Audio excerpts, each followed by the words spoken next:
موزوں پر مسح کرنے کی کچھ شرطیں ہیں۔ اگر وہ شرائط پائی جائیں تو پھر موزوں کے اوپر مسح کرنا جائز ہے۔ اگر یہ شرائط نہ پائی جائیں تو پھر موزوں کے اوپر مسح کرنا جائز نہیں ہوگا۔ ان میں سے ایک شرط یہ ہے کہ جس موزے کے اوپر ہم نے مسح کرنا ہے وہ موزہ خود بھی پاک ہو۔ اگر وہ موزہ خود پاک نہیں ہے، اس کے اوپر کوئی نجاست لگی ہے یا گندگی لگی ہوئی ہے، تو ایسے موزے کے اوپر مسح کرنا جائز نہیں ہے۔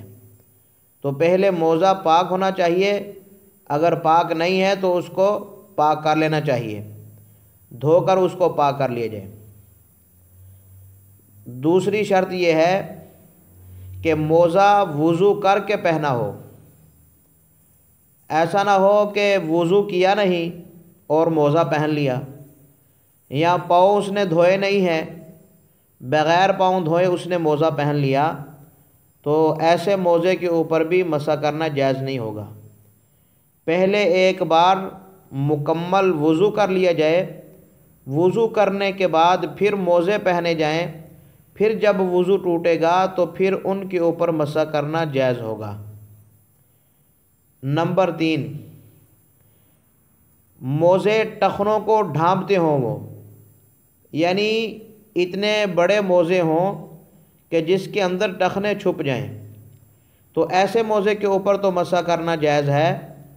ہاں، جو چھوٹے ہوں جن کے اندر ٹخنے نہ چھپتے ہوں، یا جن کو جرموک کہا جاتا ہے، جس طرح جوتی ہوتی ہے بس اتنے ہی ہوتے ہیں، تو جرموک کے اوپر مسح نہیں ہوگا، ایسے موزے کے اوپر مسح ہوگا جن کے اندر ٹخنے چھپ جاتے ہوں۔